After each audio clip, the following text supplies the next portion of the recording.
This isn't for everyone. It's for the ones carrying quiet weight.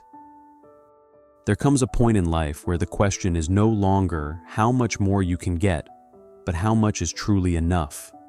Not enough to impress, not enough to compare, enough to live with steadiness, to sleep without tension, to move through your days without constantly chasing the next thing.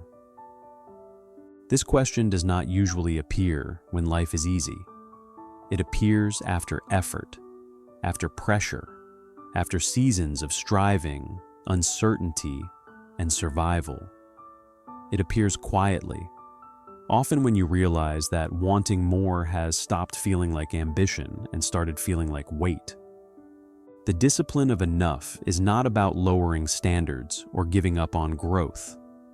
It is about learning where growth supports life and where it begins to drain it. Most people are taught that more is always better. More income, more recognition, more productivity, more speed. And for a while, this belief works. It motivates action. It creates momentum.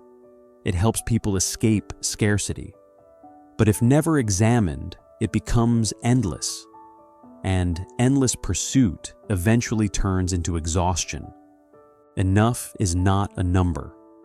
It is a condition. It is the point where your needs are met without constant anxiety, where your responsibilities are covered without sacrificing your health, where your ambition no longer overrides your presence with the people who depend on you. For many, the struggle is not earning more. It is knowing when to stop pushing.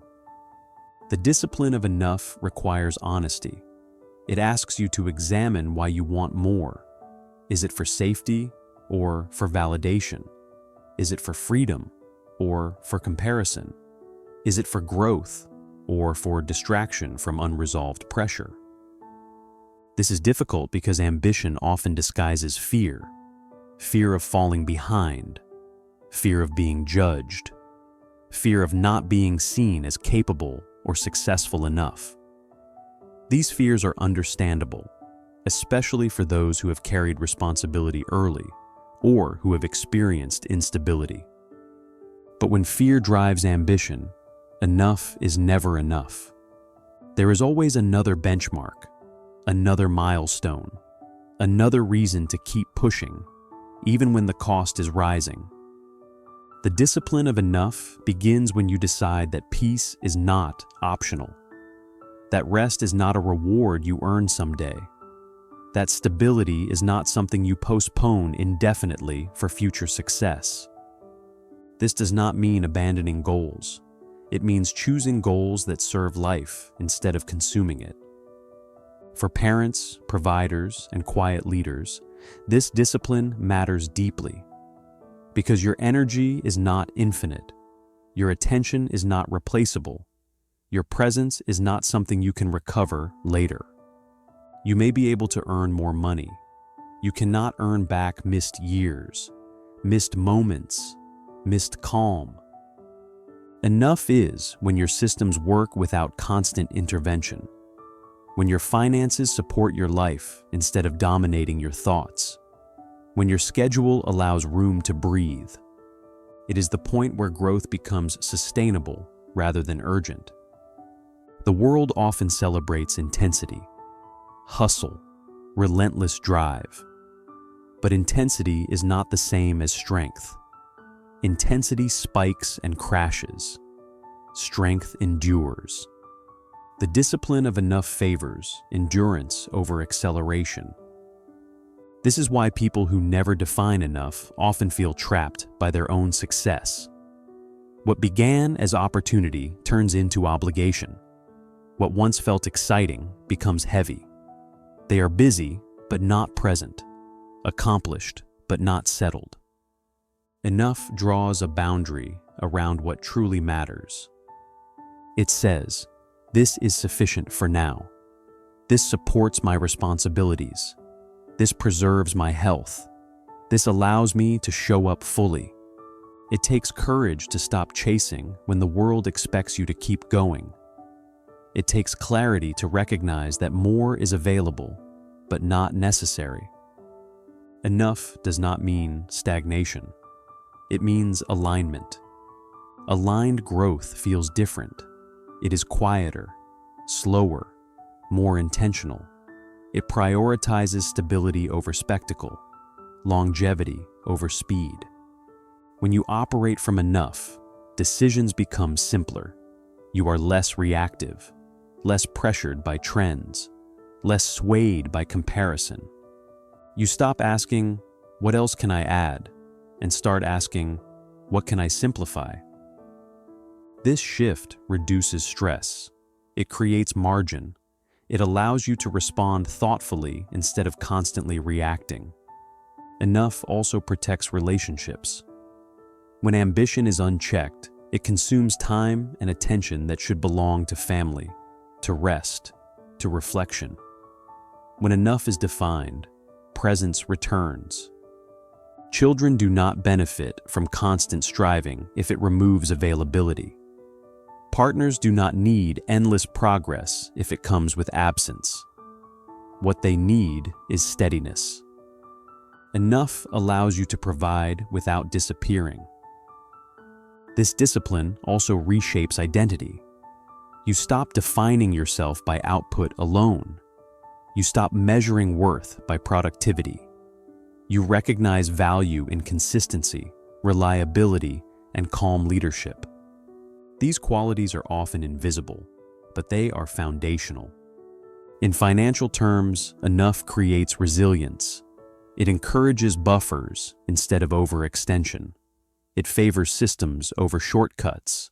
It prioritizes sustainability over maximum returns. It allows you to say no to opportunities that increase stress without increasing stability. It helps you avoid growth that looks impressive but feels fragile. Enough is what keeps expansion from becoming chaos. This discipline becomes especially important after periods of hardship. When you have experienced instability, it is tempting to overcorrect, to accumulate excessively, to chase security through excess. But security does not come from accumulation alone. It comes from balance. Enough recognizes that risk exists no matter how much you gather, and that peace comes not from eliminating uncertainty, but from being prepared without being consumed. There is also humility in enough. It acknowledges limits. It accepts that not every desire needs to be fulfilled. That restraint is not deprivation, but wisdom. The discipline of enough teaches discernment. Not everything available is necessary. Not every opportunity aligns. Not every upgrade improves life. Sometimes progress looks like stopping. This can feel uncomfortable at first, especially in a culture that equates motion with success. But stillness chosen intentionally is different from stagnation. Chosen stillness preserves energy. It allows integration. It strengthens clarity. Enough also creates space for generosity. When you are not constantly chasing more for yourself, you are more able to give without resentment or depletion. Giving becomes intentional rather than performative.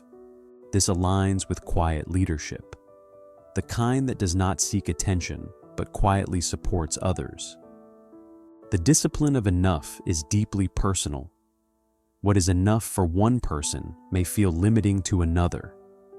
This is why comparison must be released. Enough is defined by your responsibilities, your values, your season of life. It will change over time, and that is natural. What matters is revisiting it consciously, asking regularly whether your pursuit still serves your well-being, or whether it has begun to override it. Enough is not a finish line. It is a reference point. It reminds you why you started, what you were trying to protect, what kind of life you wanted to build, not just what you wanted to achieve. When enough is clear, ambition becomes calmer. Decisions become steadier. The nervous system settles. You stop living as if everything depends on the next win. And that is where strength deepens. Because true strength is not constant motion. It is the ability to remain grounded regardless of outcome, to grow without urgency, to provide without pressure, to lead without noise. The discipline of enough is not about settling.